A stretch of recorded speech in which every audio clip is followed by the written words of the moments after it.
it was an ultimate buzz of, you don't know who I am, and I'm buying this off you and gathering evidence against you. And it can be quite dangerous. But yeah, there was a few sad individuals you come across along the way, and you either try and bypass them or use them as a stepping stone to get to someone else.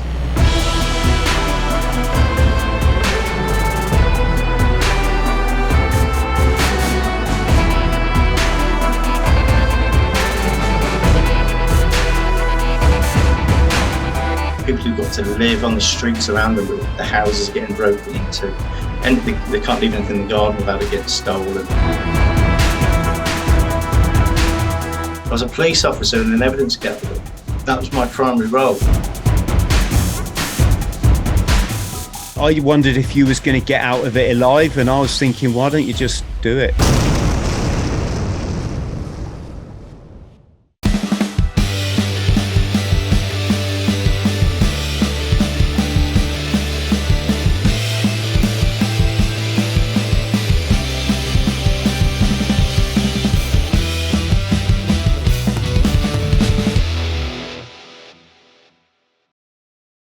Matt, how are you, bud?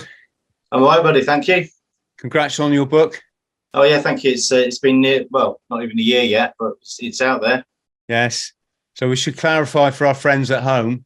Matt Trott, his pen name is Jack Dawe. Yeah. And we've got our very good friend Mark Spender to thank for putting us in touch. Indeed, yeah. Absolutely lovely man, Mark. I remember he made a bit of money once and he just gave me some. Yes, I remember that as well. He was quite generous, wasn't he? Yeah. Listen to your audio book. Wow. It was more your army days than it was your undercover working as a undercover in a drugs field, which was also fascinating. But you were talking about Cyprus. But before you even talked about the army, you were talking about your childhood. Yeah. And I'm guessing we're of a similar age. Yeah, I'm 50. Yes, I'm 30-ish. But mate, life was different then, wasn't it, for young people? It was different. And should we talk a bit about that? Because for our youngsters, do you remember, like, certainly on a weekend or school holidays, you went out when the sun come up, and that was it. You was gone all day. You didn't come back until... No, I mean, again, I talk about that in the book, don't I? You go out with your mates, you've got a sheath knife on your belt, you go up in the woods on your bikes, you disappear for the day, you come back for a bit of food maybe, then you're back out again. And then, the only time you go home is if you've got cut your hand or something, your mum wants to bind it up for you or something like that. That's about it. You come home covered in crap, you get your clothes washed, you'll be back out the next day in the same clothes. I remember, my first sheath knife. Everyone had, but my first pen knife I had when I think I was about 5 or 6. My nan bought it for me. My first sheath knife, I was a bit older, but it was funny, wasn't it? You just whacked it on your belt and you wore it everywhere. You wore it to weddings, parties. I didn't go that far. But mine was I love my sheath knife. I couldn't stop staring at it. It was just such a special thing. I had a selection. You look back now and think, was that weird? But no, it was just normal. It was just normal. You got arrested as a kid. Did I remember that bit? Yeah, that's right. Yeah, me and some mates. Yeah. Do you want me to talk about that? Yeah. So we'd been out playing football. We was at cadets together, and we were out playing football. And then we decided to go up the hill near our house. It's called the Wrekin. It's in Telford in Shropshire. Big, massive hill in the middle of nowhere.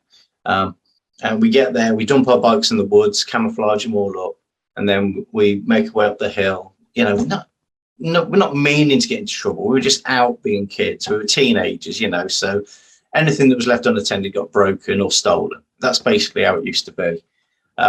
So we get up to the top, we're having a look at the view and everything. And then down one side, there's an old army rifle range hut, and a range that we'd even shot on there as kids. And we made our way down to there to see if there's any bullet heads in the sand, on the butts, or any empty cases on the point for us to sort of put together. And it's like you've what, 13, 14, and you've got this bullet. It's a prized sort of find. When we get there, and then we see the range hut at the bottom where they keep the targets and bits and bobs. So we smash our way into there because that's just what we did. We were little shits. That's just what we did. Trying to nick stuff. And somebody saw us, called the police. Police turned up. We legged it across the fields and everything. Could hear the police dogs turning up. There was police cars zipping around all over the place. And it was back in the day. I mean, we were all in camouflage gear because that's how we dressed as well. It was back in the days when there was like a bit of a terrorist threat in the UK still from the IRA and people like that. And they were everywhere. And I don't know if they thought, because we probably looked older than little kids, but you can't tell from a distance what was going on as a military target. There's people running around in combats. Or maybe it was just they were bored and there was nothing going on, but there was loads of them, police dogs and all sorts. But we ended up getting captured on the side of a road because we went on the road. We should have just stayed hidden. We probably got away with it, but we got caught on the side of the road and scooped up in the back of a van and taken up into custody, which is a whole different experience for you if you've ever been in there. Yeah, I'm a big believer in a short, sharp shock. Not talking Borstal. Don't believe in that. I just think if you get someone at that time when they're in the cells overnight, or that's the time when to deter someone from crime. Yeah. I think if you put them straight in prison, then they start to become that institutionalized, learning from the old lags how to do more crime. But it's that when you're in the cells for the first time, you think, "Oh my God, what have I done? Yeah, why did I do it?" I mean, I wasn't overly. I don't know what it is. I'm a bit numb. I've got a numb character sometimes. That I didn't really feel scared because I knew nothing bad was going to happen to me there. If that makes sense. But what's weird is when they start, because of obviously what we'd done was a burglary. They start taking your clothing from you and combing your hair through for glass samples and stuff like that. That's like, wow, what's going on here? This is a bit more serious than I thought, And you say about the short, sharp shot. One of the guys was with us. I was talking to him a few weeks ago, and his dad said, "Oh, well, I went in and asked to keep him in for longer. Can we keep him in for another 24 hours to teach him a lesson?" But he was obviously had the same mindset as you. And did you actually get a criminal record out of it, or did you get? We ended up with cautions because we were just idiot kids. We just played stupid, and it was our first time we'd ever been caught. Sorry, and that's the procedure. At that age, you just get a caution. You admit what you've done, and they give you that. Come on, kids, let's move on. Did that affect your application later on? No. See, after that, the cadet instructors, the Marine cadet instructors in Telford really sort of changed the way they were, because they were quite, let's say, special characters themselves, and that they were a bad influence, I suppose. But they changed the way it was, and they got us involved in more things, more adventure training, more camps, trying to divert us away from getting in any trouble. But by the time you get to 17, your record's wiped. So you have to mention it, but they don't hold it against you because of the Rehabilitation of Offenders Act. So they've never held me against anything for my whole life. I've been doing some detective work myself while I've been sat here. Yeah. And I'm guessing you've suffered with back problems. Yeah, because I'm stood up. Because you're stood up and you've got a spine behind you. That's right. That's why I'm a retired police officer, because of my back. Yes, it happens to us all, does it not? Yeah. Have you had any disc operations? Yeah, I mean, it's in the book as well. It's part of the book that the reason that I ended up in the situation I'm in now is because I got injured on duty at a football match. The crowd came down on me, knocked me flying, and my back just went out. I ended up with 2 prolapse discs, L4, L5, L5, L6. And that's now, I've had a microdiscectomy on the L4, L5. So they basically cut part of it off because basically the bulge coming out, smashing into the nervous system. So I was living in pain for a long time down my left side. I was on morphine, that sort of stuff, to sort of control that pain. Ultimately, I could never return to frontline duties. So after a year and a half being on the sick, having the operation, they give me a pension, sent me on my way. Yes. Again, a part of your book, like it's like ghosting in my mind. I know that was the reason you left. The football match thing. Again, it just must go in one ear and out the other. No disrespect. So the army, then, it's always fascinating for me to talk about the army, because being in the Marines, you're part of the Navy, so it's all quite different. I'm trying to say the army can be rough as fuck. Yeah, it is. The Marines are a bit more, they got a little bit more decorum. They're like the upper class version of the infantry, aren't they? Well, I didn't want to say it, but and all the army blokes look like this. Yeah, it's we've got limps and funny faces. But is it the Worcestershire and Sherwood Foresters Regiment? Yes, that's right. How the hell? Name. Yeah, how does a name like that come about through history?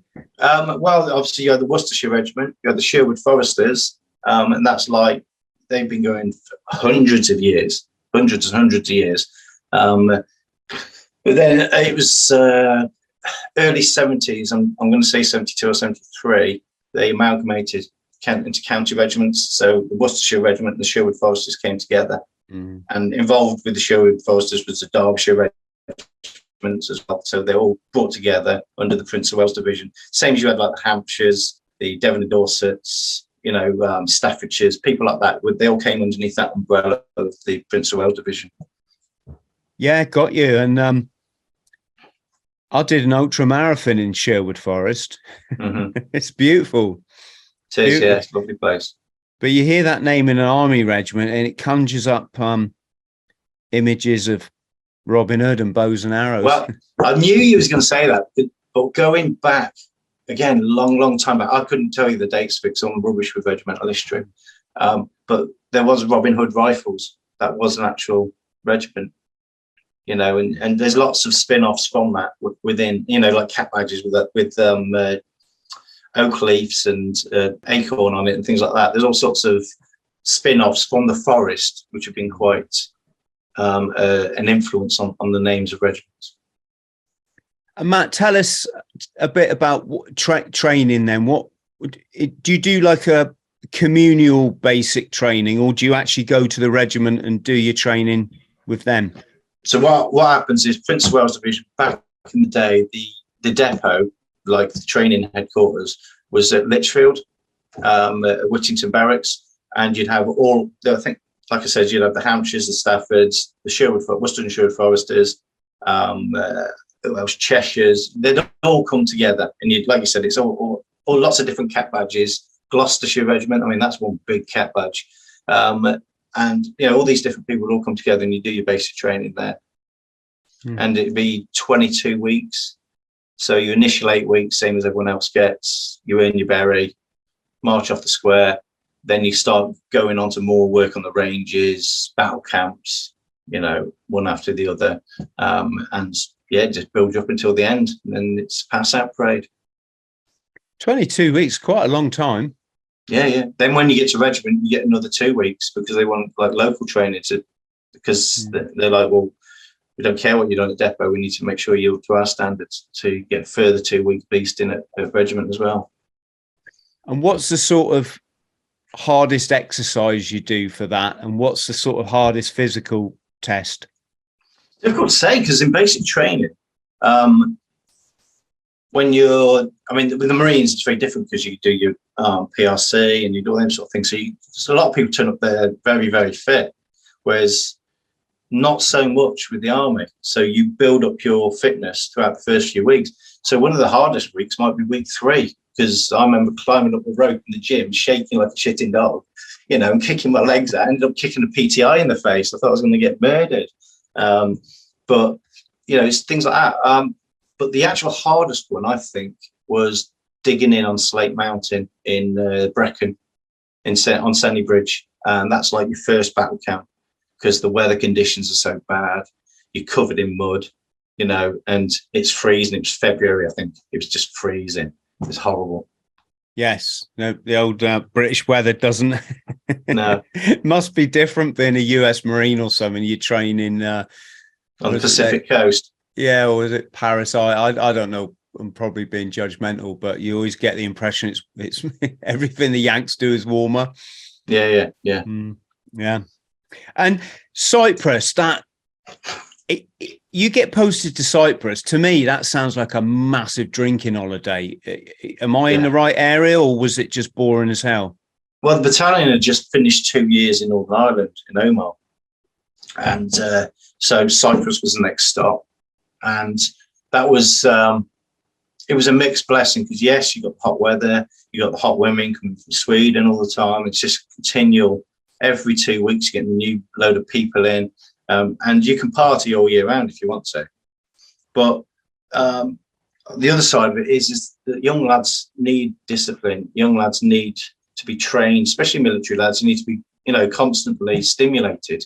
And if you're left to just go out and party all the time, there's going to be trouble. You know, there's going to be lots of trouble. And there was lots of trouble. You know, people, assaults, drinking problems, suicides, car crashes, bike crashes, and we lost more people in Cyprus than we did in 2 years in Ireland. So, you know, there's none of this decompression like people get now after the tour duty. It's, here you go, lads, I've gone the piss for 2 years in Cyprus. Incredible. And I suppose you've got the whole drug scene as well now, which... Yeah, I mean, back then, it was the early days of the rave scene. So they were starting to show its face, you know, ecstasy and things like that were starting to show up. But it was still not prevalent, or knowingly, it was still not prevalent in the military as I saw it from my point of view, because it wasn't something I did back then, you know what I mean? Yeah, of course. I can pretty much tell you it went on though. Oh yeah, no doubt. I've heard stories since. There was people, you know, obviously smoking weed, things like that, and doing coke and that. But because I wasn't in them circles, I was probably just ignorant to it. Yeah, of course. Did you hire like mopeds? And that's the thing the Marines always used to do, is get hire mopeds, drive them. I'm guessing after a few sherbets with flip flops and no helmet on. Well, I had my own motorbike at one time. We'd just come back from, we did, whilst we were there, we did 4 months down in the South Atlantic. I was in South Georgia for nearly 6 months. And we came back from there. And of course, I got a pocket full of money. And one of my mates was selling an old DT125 motorbike. So yeah, I bought that, learned to ride it on the job. So going up the street, bouncing up and down. And no helmet, vests, shorts, flip-flops, that sort of stuff. Luckily, nothing happened. I didn't get hurt, but I came off a few times. But one night I was in Iron App, and I jumped on the back of my mate's motorbike, and we zipped around the block a few times, and he dropped me off. I walked back into camp the next day, and the flag was at half mast, and he'd come off the motorbike that night and had butted the curbstone and wiped out, dead. Yeah, you get a lot of people die in the military through mishaps. Yeah, one of my mates was getting chased by the police, funny enough, and he jumped off a roof and landed on a railing spike.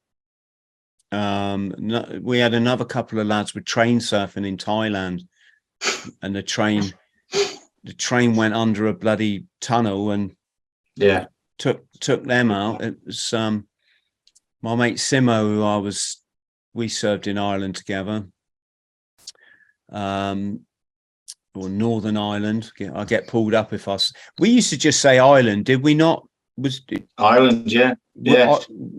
Across the water. I noticed recently it's more the north of Ireland, they say, don't they? Yeah, it's not meant to be, for friends listening, it's not meant to be a, derogatory. It's just what we said, when I served in Ireland. But Yeah, Simo, I remember being on Sanger duty. He was in the top Sanger looking out with his SC-80. I was in the bottom opening the camp gate, and we got back on leave, and he was joining the A38 on his motorbike, and bang, he got knocked off. He was a goner. Yeah, lots of young lads, isn't it? It's that kind of, yeah, it's almost a bit of a recipe for disaster. But they're looking for that stimulation. That's what I was on about. They need to be stimulated. They need to be disciplined and doing their training rather than just being let loose. We had lads would go out and buy, like, 600cc Kawasaki road bikes, serious bits, and they'd have like no insurance, nothing like that, and they'd be bombing around the country. That's it. Yeah. I mean, again, in Cyprus, you could get your motorbike license for 60 quid, and all you did, you rode up round the corner at the test station, come back. They asked you a couple of questions in a book about highway code, and there you go, 60 quid. You then go down to the motorbike place around the corner and buy the biggest motorbike in the shop. Yeah, mental. What was South Georgia like? Because I've visited Antarctica a few years back, and I'm guessing it must be a bit similar.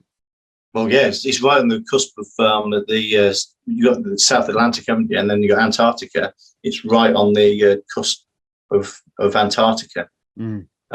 It's a scab of rock and ice, and it's covered in penguins and seals, and it smells. But there's a lot of history there. You got all the whaling stations, and obviously it's where the Falklands War started when the Argentinians invaded. I think looking back, we could have done more. Again, it's rose-tinted spectacles. There was a lot of sitting around doing nothing. Half the platoon would be out in the mountains doing patrols, and then half the platoon would be in camp doing duties. And you'd be 1 week on, 1 week off out in the mountains. And all you did was walk, but when you were back in camp, you did a few live ranges, which was good fun. That was good fun. We could have 360 ranges if we wanted, because there's no one else there except for us. But I think, again, there was opportunities to do more. Maybe I was 19, I had the wrong attitude and didn't realise they were giving us the opportunities. But, it's one of those I look back and think we could have done so much more. Yeah, were you there in a security role then, in case there was another invasion? It was just coming up to 10 years after the Falklands War. So we were, well, it was less. I think 91 we went, and we were there. I won't go into the full details, but there was patrols going out and staying out, just in case they invaded. So at least there'd be somebody in the mountains who could report back and conduct guerrilla operations, as they say. Yeah, and it's kind of funny because civilians would pay a lot of money to go trekking for a week and a week off in a place like that. Yeah. And all we did was moan. What was your Northern? I was going to say your Northern Ireland tour. Did you say Omar? That was the first tour. I did 3 tours in all. Wow! In which places? So my first tour I did the second year of a 2-year residential battalion at Omar, and then the tour after that was a few years later with another regiment. I went to the Duke of Edinburgh's regiment as a volunteer, and did another 6 months in South Omar, mostly on ARF, Air Reaction Force, out of Besbrook Mill, and then I went back afterwards doing close observation platoon for another 6 months with my own regiment. Oh wow! Are you allowed to say what area that was in? South Omar. Oh, South Omar again, bandit country. Omar again. Yeah. Any excitements during? I mean, I'm guessing there was probably quite a lot if you've done 3 tours. Did you lose anybody over there? We lost a few. First tour, we lost some guys before I arrived in country. The one guy got blown up. The other 2 was RTC.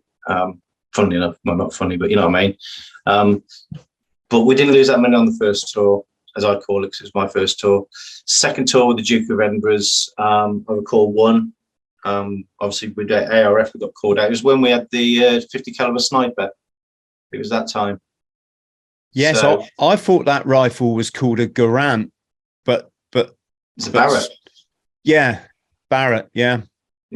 About the same sniper I think was also using the 7.62, so a proper sniper rifle as well. So there was a mix of contacts at that time. One guy he got shot, and we were on ARF. We got called out, and of course I had the team medics pack on it. Like, you're going down. I was like, oh no, now it's time to think. Luckily, as we were going over, you could look down, you could see all the bandages out, and blood and things like that. Luckily, a Puma helicopter scooped in, chucked him on the back, and off to the hospital. But he didn't make it. So, do you know what? I can't remember all of them, but there was a few during that tour. It was quite a. It was a sniper. There was a lot of sniper activity. And then when I went back on my last tour, obviously I wasn't in the front line as such, as in patrolling. I was more observing. So I didn't get involved in much of that. But a friend of mine, he got shot through his hand, lost a finger and that. But he was quite ill for a long time.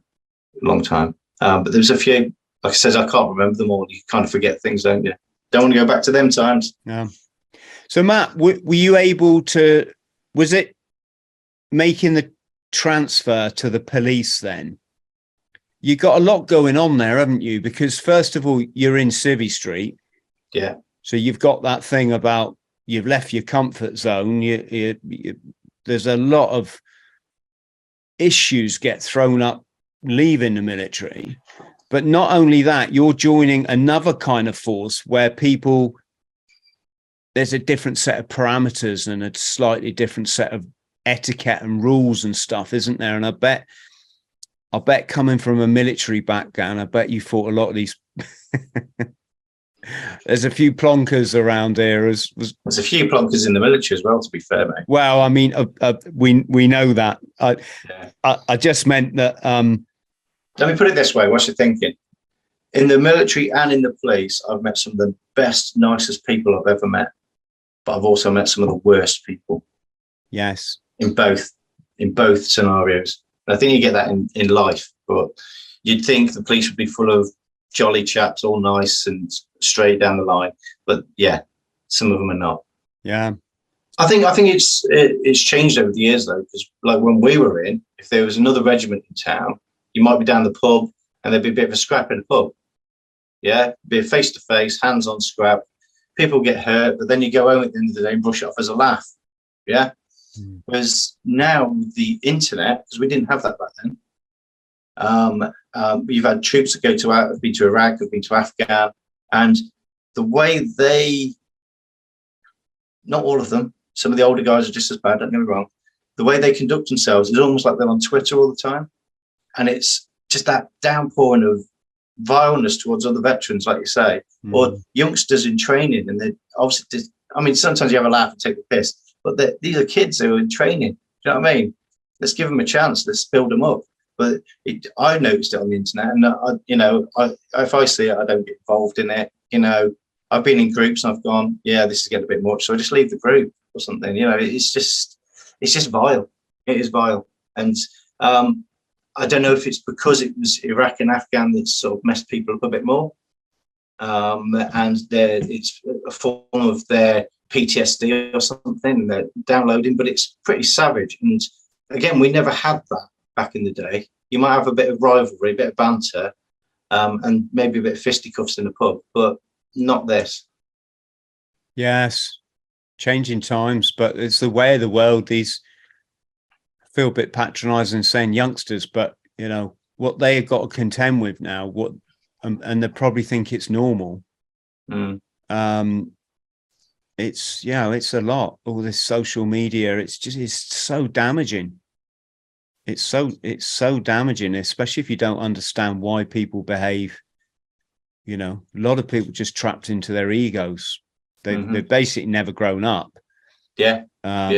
So there's still that person that was you know, that got their berry when they was 18, and to them that's probably like the most important thing that ever happened in their life, or the only thing that ever happened in their life. Yeah, and that then becomes their identity, which is a very, you know, to have your identity in the past is it's a dangerous it's a wasted life. It's a wasted life. They say, don't they, if you're the same person you were when you were 18, you've wasted your life.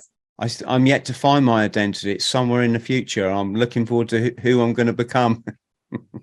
Well, I'll make sure I use the correct pronoun for you.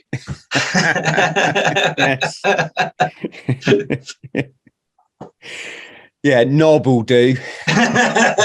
Whatever takes your fancy, mate. So, did you have to do a lot of training to join the police, or is it kind of are they sort of desperate for numbers? How does all that work? So, being a thick squaddy, I'd left the army with nothing. Yeah, and I'd left school with no qualifications, and then 8 years in the infantry. You never really use reading and writing and maths. You just don't use it. You know, you do little bits for orders and stuff, but that's about it. And when I first applied for the police, my application got chucked in the bin because of all the spelling and grammar mistakes. I never knew there were so many ways of saying there. You know what I mean? It was 2 and 2. I was like, what's that all about?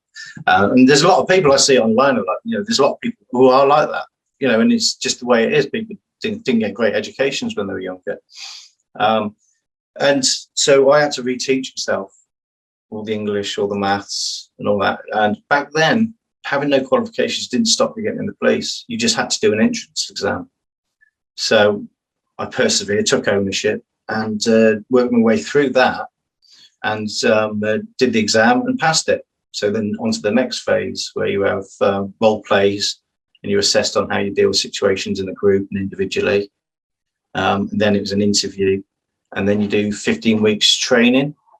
So you go. We went to a place called Brighton on Dunsmore near Coventry, and it's like a military camp. It's a police one, and we did our 15 weeks training there, where you mostly learned law. You did a bit of fitness, you did a swimming test, and a bit of life saving. But I wouldn't say it was hard. It was more. So what I'm looking for, it was hard on the brain more than it was on the body, because you had to learn all the laws that you were going to put into practice, and you do role plays with them and apply the law that way. And obviously, each 5 weeks you do an exam so they could confirm that you knew what you'd been taught. So, moving on to your undercover work, it is quite brave, isn't it? But then again, I mean, some of the people you were dealing with, like yardies and that sort of stuff, the sort of people that would pull a knife and stick it in you, that seemed quite frightening. But then to the other side of the coin, there was some sort of, like, you know, quite damaged individuals, wasn't there, that weren't out. They were just trying to get by in life, and that's right. They would have just been terrified of you, wouldn't they, if they'd known the truth? So the job that I was in was actually called a test purchase officer, and the test purchase officer is there to assess the availability of commodities, really. So the police would get intelligence in that certain area, they've got a cocaine problem, they've got a heroin problem, they want to identify who the dealers are. So it's not a job where you go in and you buy kilos of gear. You know what I mean? You're literally going in and you are going at street level to make purchases to see if the intelligence is correct. And you might pick up on other intelligence, which takes the investigation further up the ladder. You know what I mean? So that's what the role is. So just get that clear, that people don't think I was carrying rucksacks full of cocaine home afterwards or whatever. But yeah, you'd have proper dealers, you'd have the proper yardie dealers who, looking back now, they might have been trafficked. They might have been doing it against their own will. You don't know. You know, this is like your county lines thing, isn't it? County lines, yeah, exactly. And it wasn't called anything back then. They were just yardies, and they were all labelled the same, and that's it. Job done. So you don't know. You know, it's something I'd never considered at the time. Nobody did. They were just the bad guys, and we were the good guys. That's how it was thought. But yeah, brave. stupid, maybe a bit of both. Like you said about young lads, army lads, Marines, you all want that buzz in life. So it was an ultimate buzz of, you don't know who I am, and I'm buying this off you and gathering evidence against you. And it can be quite dangerous. But yeah, there was a few sad individuals you come across along the way, and you either try and bypass them or use them as a stepping stone to get to someone else. It's just a shame when some people get caught in the dragnet afterwards. Is it a shame? Maybe it gives them access to help. I don't know. Maybe they needed arresting. Yeah, there was a lots of bits in your book where, because I'm like not the I've been on the inside of it all. Like I said earlier, like the dance scene for us was just for. I'll still chat with my mates about it now. It was just for people like myself, and I'm guessing quite a lot of us on the dance scene come from quite traumatized backgrounds, and the emancipation we experienced through breaking out of what is now called the Matrix, and being able to look at the brainwashing that society had put us through. Really, I mean, society would have been happy if we just gone into a call center and spent 40 years there and then quietly died with our 1 week holiday a year and one at Christmas. Slaves, yeah. And it was a beautiful time for many of us. And the problem I experienced was addiction, which is a mental health condition, like nothing to like, almost like nothing related. I could have been, if it wasn't a substance, it would have been food. If it wasn't food, it might have been shopping. If it wasn't shopping, it would have been sex, or it's addictive personality sort of thing. Yeah, basically, if I had to do a very sort of quick synopsis, when you've been deep down traumatized from an age where you can't understand it because you're too young, what you do, that intense fear, you internalize it, almost like there's something wrong with me, because no adult can talk to you about it, because they don't. All that kind of shit's brushed under the carpet, right? Certainly was in the 70s when I grew up. And so you internalize this deep down pain. And then even though you don't realize you've got it, you just feel like you're like all your mates, but you're different. And the first time you try a substance, you alleviate that pain for the first time in your life, because you change your frequency of your thinking. And that's where the danger comes in, because in that moment, you get to feel what it's like to be a normal, or what you perceive a normal person feels like: confidence, happy, lovely feelings through your body. And that's where the addictive spiral comes in, or the addictive pattern of behavior, because of course, why would you not want to feel like that tomorrow, and then the next day, and then of course the comes downs become worse and worse and worse. So you don't just feel like you did before, you feel way worse than that. So you chase the feeling, but because people don't understand, that is what drives addiction, is what that little one's gone through. It becomes like, open house when you. It just seems to be open house. I think there's a double trauma though, isn't there? There's the trauma of the individual who's the addict, and there's the trauma of the people around them, not just family. Because obviously somebody who's let's say heroin addict, they're going to steal off their family potentially. They're going to cause grief for their family. Not all of them understand. Not all of them know what's gone through. Not all heroin addicts have gone through the trauma that you're talking about either.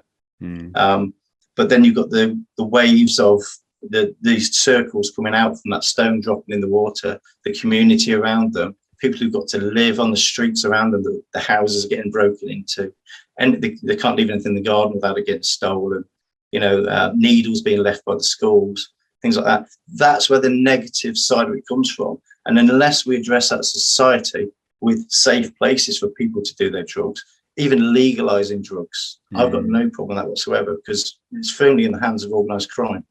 So take it away from organized crime. Let's put it on a prescription. Let's put them in a safe place where they can do it. Let's house them. Let's deal with it properly.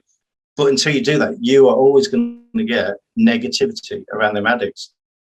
Same as with street drinkers. You know, everything is not just the drugs. You look at the street drinkers. I've got them in the village near here. I don't want to sit there and chat to them because the antisocial behaviour that's around them. Yeah, I guess people see the behaviour and through lack of life experience don't understand the driver's bit. Yeah, sort of behind it. To be fair, life's hard for everybody, and I ain't got time for someone else's problems sometimes. You know, or people outside of my circle. It's like, I understand you got problems, but there's not much I can do about that, mate. You know, I'm trying to live my own life. I'm finding it hard enough every day for myself, never mind having to take on your problems and someone else's problems, you know? So that's where I think a lot of negativity comes from. And when I was doing the undercover drug spying, I remember going around places and you could get assaulted by people on estates because they're sick to death of having drug addicts coming around trying to buy drugs on their estate. You know, so it's not just middle upper class people who are saying horrible things. It's the people they're living with, the people in their own communities. It's a shame for them, because it's not until you can develop empathy in life, genuine empathy, that you understand yourself. You know, and that we're all a manifestation of a much bigger thing here. And that when you treat someone else horribly, or you stigmatize them, or you're doing it to yourself, you know, it's like having a mirror. It's just all going to reflect back on your life, sort of. But that's lived experience for the addict, isn't it? You're talking from the lived experience of the addict, but the lived experience of their victims as well, because there are victims as a result of their victimhood. Well, they're all victims, Matt, aren't they? You know, we're all part of that victim trail from that one person. Perhaps they're all victims. I'm a great believer that seek first to understand, then be understood, and that's what's removed from the equation that we're now in. Did you ever fear for your life doing this work? Yeah, a few times. I mean, every time you walk into a situation, your stomach is tight. You know, it's that anticipation, something's going to happen, fight or flight or freeze. What's going to happen? How am I going to deal with it? And whilst you've got those feelings, you've got to gather evidence, you've got to gather intelligence. You've got to maintain your cover story as well. But, you know, I've been chased by yardies. I've been challenged. You know, bloke got me into a toilet cubicle to do 2 lines of coke. You probably read about that bit towards the end of the book. Yeah, why didn't you just do them? Oh, not a chance, mate. Not a chance. You can't. For one, you end up having to go through a poisoning routine. So if I'd snorted 2 lines of coke, I don't know what's in that. It might not have been coke. He could have been trying to poison. Yeah, I get it. Don't know what it is, what it's mixed with, what it's cooked with. And also, I'm an evidence gatherer. I was a police officer and an evidence gatherer. That was my primary role. So if I did 2 lines of coke, or I took some heroin, or smoked some weed with people, my evidence would be tainted, totally tainted and unreliable. What you do. I just thought that scenario, I wondered if you was going to get out of it alive, and I was thinking, why don't you just do it? If it got to the point where I was not going to get out of there alive unless I did it, I'd have done it. Yeah, okay, yeah, and I get it. You can justify it then, life and limb, you know, risk to life and limb. You can justify it then, but then the job would have a duty of care to you when you got back, and they would take you to hospital, and it'd be like a bit of a decontamination type setup to make sure that you're looked after, you're okay. Because you know, I've taken very few drugs in my life, and so snorting cocaine for the first time, 2 good strong lines of coke might have done me damage. Whilst on the job could be quite intimidating. Yeah, I get that. Yeah. No, I was just thinking that it's, you see the old American movies and TV series, don't you? And they always dab a bit and rub it around. And I just wondered if that was like a thing, or it might have been a thing back in the 70s and back in the bad old days. Because I've read books of cops who've done stuff like I've done, and I sometimes just pause and go, yeah, that didn't happen. You know, sat in someone's living room whilst they're jacking up, and the mum's making them tea and things like that. It's just like, that's not happened. That's not happened. It's not as, you're not let out on a free rein as much, or you weren't when I was doing it. You were kept on a line to make sure that you didn't get kidnapped, to make sure you didn't get killed, and that you didn't get poisoned by drugs. Yes, got you. You know, you're not there to be the best, most socialised with them. You're there to get the evidence, get the hell out of Dodge. Did it ever, the one thing I noticed is a couple of turns of phrase you used in the book, and I thought, oh my God, I hope you never use that. just slight. Like what? Oh, I can't think off the top of my head, but so when you're like in a scenario and you're playing pool with the guys in the pub and you're basically there to get to the point where you can say, fellas, do you know where we can score some lines, you know? Or some snow, or you wouldn't even say snow, although people do. No.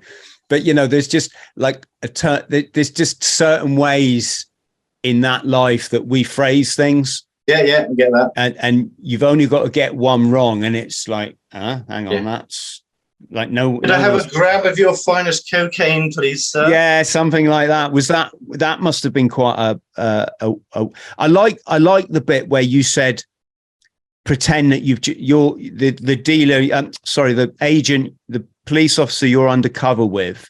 You pretended that you'd only just met at a rave, so then you didn't have to have any backstory. I thought that was really clever. Yeah. Because you've got to remember it all, and keep remembering it. And a lie or a story can only last so long when they dig into it. You know what I mean? Yeah. So you've got to keep it simple and have your own cover story. Did you ever did anyone ever pull you up on the language? It wasn't language as much. It was the Yardies in Birmingham. Was in the back of the car with the Yardies. But I shouldn't have got in the back of the car. But they wouldn't talk to me unless I got in the back of the car, because they could have just driven off with me. And they had the guy in the passenger seat. He had a bag of crack, like a sandwich bag full of crack, another sandwich bag full of heroin wraps. And I was chatting away to him, and I just dropped out because I used to, I'm not from around here, mate. I'm from a different town. I'm trying to score. I'm working in the area. That was the kind of line I went along. And they must have been busted before somehow, because this guy just looked at each other sideways, and it was like, that ain't right. He's like, nah, mate, I ain't serving you up. Get out of my car. Of course, I tried to push the envelope a bit. Come on, mate, you got it here. I've got the money. Just want my gear. Just want to fuck off. And, and he was like, no, get out of my fucking car now. I went, oh, fucking prick. And he went up like a bottle of pop, and fucking, I'm legging it down the street. Just in case this Yardie's chased me with a big machete. But I got away, but it was like, he didn't chase us too far because he was a big fat. But he was, things like that can happen very easy. But that's why when you train to do the job, you've got to do a lot of background knowledge. I spent time talking to drug users out in the street when I'm out on patrol, just chatting to them. Oh, what do you call that? What's this? How much do you pay for them weights? And it's amazing what people tell you. It's their life. They live it every day, and they're happy to tell you. And of course, your appearance as well. I'd quite happily sit up on a roundabout in a police car or near a town centre, and I'd watch people going up and down, seeing how they dress, how they walk. You can always tell when the heroin addict's on his way to score, because he walks very fast, little short steps in the direction he wants to go for. You can just tell that that's where they're going to. Little things like you pick up on and just emulate it when you're out in the streets yourself. And of course, this works the other way around when you're in a club, because you can be the one that's. I mean, I remember my days in the clubs. Everyone's eyes were wide as saucers. You took on this certain like color of the blood in your face, and the combination of that and a bit of sweat coming down. I'd imagine it'd be quite hard to be straight in that scenario and blend in. Did anyone ever like pull you on it? you basically got to be like a professional actor.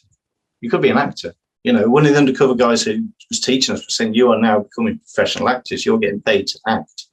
So I've done like clubs, like I said, it's in that world. And it's, you know, you're not drunk or off your head or anything, but you're doing the dancing, you're talking to people, you're being in that zone, if you like. And nobody ever picked me up in the club. Nobody. For that sort of stuff. And it got served up straight away like that every time. Yes. Matt, listen, your book is called Hard Stop by Jack Dawe. Available in Kindle, audiobook and paperback. That's correct. I'm guessing the old Amazon is the easiest. It's the easiest one, but it's available at all the other ones because I know some people don't like buying off Amazon. Yeah. It's W.H. Smith's, Blackstone's. Go on the internet, you'll be able to search it and find it. It's out there. We'll put any link you want us to put, Matt. We'll put it below the video, and we'll put a link where you can grab a copy, folks. Mate, thanks so much for coming on the show. It's been a pleasure. Glad you're still here in one piece. Only just. Yes. And another massive thanks to Mark for putting us in touch. Folks, if you can like and subscribe, we really appreciate it. And we'll see you for the next one. Thank you.